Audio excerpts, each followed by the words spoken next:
కానీ నేను ఒకటి మాత్రం చెప్పదలుచుకున్న గౌరవనీయులు 10 సంవత్సరాలు మంత్రిగా ఉన్న హరీష్ రావు గారు, కేటీఆర్ గారు కానీ, బండి సంజయ్ కానీ, కిషన్ రెడ్డి కానీ, లక్ష్మణ్ ఎంపీ కానీ, మీరు వివిధ హోదాలలో ఉన్నారు.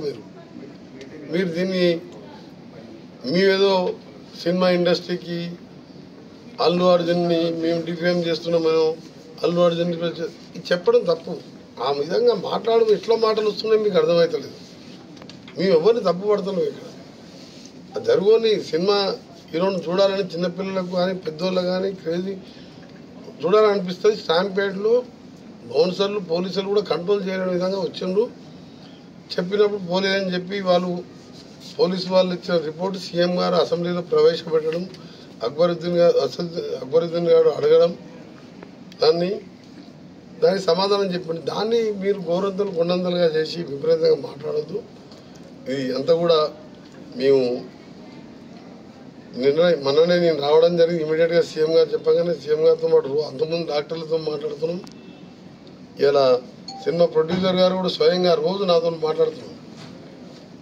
మాకు నిజంగా కూడా 15 రోజులకి వెళ్ళి మాకు సినిమాకు మేము డబ్బుల కోసం కాదు, ఆ వృత్తిలో ఉన్నాం కాబట్టి ఎన్నో సినిమాలు తీసినాం. కొన్నిట్లో లాస్ వస్తుంది, ప్రాఫిట్ వస్తుంది, పైసలు ముఖ్యం కాదు మాకు అని మేము తీసిన మా ప్రొడక్షన్లో ఒక అమ్మాయి చనిపోవడం, ఒక రేవతి చనిపోవడం మనసు తెలిసిందని చెప్పి మరి ఇప్పుడే నేను వస్తుంటేనే వారు ఎక్కడ కలవడం జరిగింది. అంటే ఓపెన్గా వాళ్ళే మేము అడగలేదు. వాళ్ళు ఏదో ప్రతి ఒక్కరిని బాధ కలిగించే విషయంలో రాజకీయాలు జోడించొద్దని మాత్రం అన్ని పార్టీలో ఉద్యోగం చెప్తున్నా. మీరు అల్లు అర్జున్ సపోర్ట్ చేసిన మీ అల్లు అర్జున్ గారు వాళ్ళన్నా వాళ్ళ ఫాదర్ అన్నా వారు తీసిన ఆహా ఇలా తెలుగు మూవీ దాంతో ఎంతోమంది తెలుగు రాష్ట్రాల్లో ప్రజలు మంచిగా ఎంజాయ్ చేస్తున్నారు. వాళ్ళకు మంచి పేద ప్రజలు మల్టీప్లెక్స్లలో ఎంజాయ్, బయట హోటల్స్ పోలేని వాళ్ళు పేద ప్రజల కోసం మంచి ఛానల్ పెట్టుకున్నారు. అలాంటి వారి కోసం వాళ్ళ మూవీ అడిగినప్పుడు కూడా మేము అన్ని ఫెసిలిటీస్ ఇచ్చినాం, అన్ని బెనిఫిట్స్ ఇచ్చినాం. మీరు రాజకీయం చేసి అట్లా చెప్పడం మీ రాజకీయ నిదర్శనానికి, మీ అజ్ఞానానికి నాకు బాధ అనిపిస్తుంది. ఈ ఇన్సిడెంట్లో మీరు కాంగ్రెస్ పార్టీని తీసుకొచ్చి ఈ పార్టీని తీసుకొచ్చి మాట్లాడడం తప్పది. ఇది జరగని సంఘటన జరిగింది. అందరం బాధపడుతున్నాం. కామన్ మ్యాన్, రాజకీయ పార్టీలు కాదు. దయచేసి ఇక్కడికన్నా ఫుల్ స్టాప్ పెట్టమని విజ్ఞప్తి చేస్తున్నాను. నేను అనుకోని సంఘటన జరిగినప్పుడు డెస్టినీ దేవుడు అట్లా రాసి పెట్టిందని, రేవతి మన కళ్ళ ముందర చనిపోయి భర్తను బతికించిందంటే అందరం ఏడుస్తున్నాం.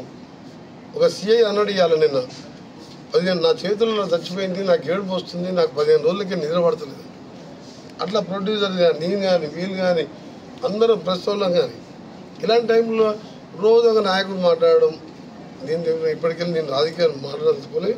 నేను అవసరం ఉంటే నేను మొన్న చెప్పినా మళ్ళీ ఇవాళ వస్తానని చెప్పి, రేపు వస్తాను తప్పకుండా. నేను బాధ్యతగా తీసుకుంటాను. గవర్నమెంట్తో పాటు ఆ పిల్లల్ని చదివించే బాధ్యత కూడా నాదేనని చెప్పి మొన్న చెప్పాను. కోమటిరెడ్డి ప్రతీక్ ఫౌండేషన్ నేను మనీ గురించి అని కాదు, తల్లి లేని పిల్లలు, ఆయన ఆరోగ్యం బాగాలే, ఆయన చేసేది 20-30 వేలు నౌకర్లో 20,000 రోజు లివర్ ట్రాన్స్ప్లాంట్ ట్యాబ్లెట్ వేసుకోవాలి.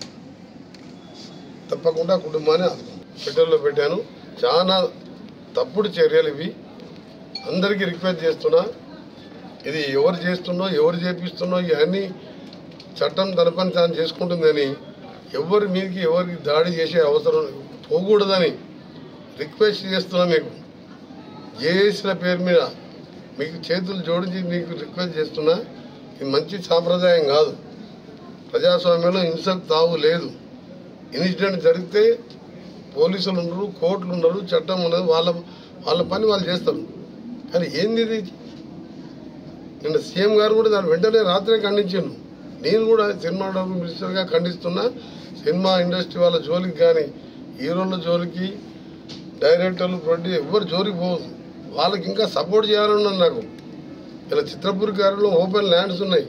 ఇక్కడ జూనియర్ ఆర్టిస్టులకు కానీ, పేద ఆర్టిస్టులకు, మంచి యాక్టర్స్ ఎంతోమంది ఇవాళ పేదరికంలో ఉన్నారు. వాళ్ళకు కూడా ఫ్లాట్స్ కట్టాలని ప్లాన్ చేస్తున్నాను నేను. అంతకుముందు పోయిన టీఆర్ఎస్ గవర్నమెంట్లో ఆ నాయకులు అమ్ముకున్నారు ఫ్లాట్స్, వాళ్ళు ఉంటుండ్రు. ఇప్పటికల్లా 3 బెడ్రూమ్ ఫ్లాట్ అంటే ఒక 5 కోట్లు ఉంటుంది నానక్రామ్.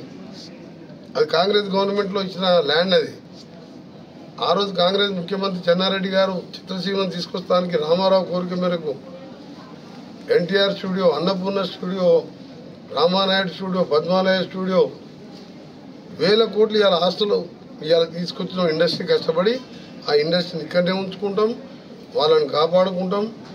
ఆ ప్రొడ్యూసర్ని, డైరెక్టర్లని, ఆ జూనియర్ ఆర్టిస్టుని, ఆ హీరోలని ఎవరి జోలికి పోవద్దని వారందరికీ మా పూర్తి సపోర్ట్ ఉంటుంది.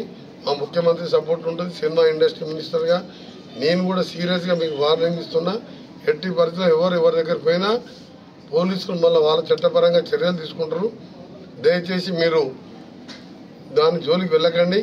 జరిగిన ఇన్సిడెంట్ అందరం కూడా బాధపడే విషయం. అందరం కలిసి ఒకటే ప్రే చేద్దాం. ఆ అబ్బాయి కోలుకొని ఆ కుటుంబానికి అందరం అండగా ఉన్నామని నా రిక్వెస్ట్. ఇక్కడ పోదు సినీ ఇండస్ట్రీ మద్రాస్ కంటే ఎక్కువ ఫెసిలిటీ ఉన్న స్టేటు ఇండియాలో. రామోజీ ఫిలిం సిటీ లాంటి ప్రపంచ స్థాయి సినిమాలు, హాలీవుడ్ సినిమాలు వచ్చి ఇక్కడ షూటింగ్ చేస్తుంటే నువ్వు తరలిపోతున్నాయని అడుగుతుంటే ఇవన్నీ మీరు సోషల్ మీడియా అందుకనే చెప్తున్నాను. అందుకనే ఇవన్నీ రాజకీయాల కోసం ప్రతిదీ రాజకీయం మాట. ఇంత పెద్ద ఇన్సిడెంట్ జరిగి నాకే ఇవాళ నాకు నా కుటుంబంలో ఒక సభ్యురాలు పోయినంతగా బాధపడుతున్నాను నేను. ఎందుకంటే ఈ చూసిన తర్వాత ఆ కుటుంబం పరిస్థితి చూసి. అందుకని మీరు దయచేసి ఇండస్ట్రీ, చిత్ర ఇండస్ట్రీ కాదు, ఐటీ కాదు, ఏ కానీ ఈరోజు ఇంకా స్పోర్ట్స్ స్కిల్ యూనివర్సిటీస్ కానీ హైదరాబాద్ వరల్డ్లో మేము పోటీ పడుతున్నాం. ఇలా చెప్పాలంటే అన్ని రంగాలలో కూడా ఫార్మాలో 30% అమెరికా ఎక్స్పోర్ట్ ఫ్రమ్ తెలంగాణ. అలాంటిది రీజనల్ లింక్ రోడ్డు తీసుకొచ్చి వరల్డ్ మ్యాప్లో ఉంచాలి అన్ని. మైక్రోసాఫ్ట్ అమెరికా తర్వాత వాళ్ళు సెకండ్ క్యాపిటల్స్ అని సెకండ్ హెడ్ ఆఫీసులు హైదరాబాద్లో పెట్టుకుంటారు. గతంలో నేను ఐటీ మినిస్టర్గా పనిచేసిన. అందుకనే ఏది ఎక్కడ పోదు. దయచేసి మీడియా వాళ్ళు కూడా ఈ స్టాఫ్ని ఇక్కడ పెట్టి మీరు కూడా అబ్బాయి బులెటిన్ ఇవ్వండి, అబ్బాయి కోలుకోవాలని మీరు ప్రే చేయండి. That's all. అంతే తప్ప అల్లు అర్జున్ ఇండివిజువల్ పేరు తీసుకోకండి. ఎవరు కావాలని చేయరు.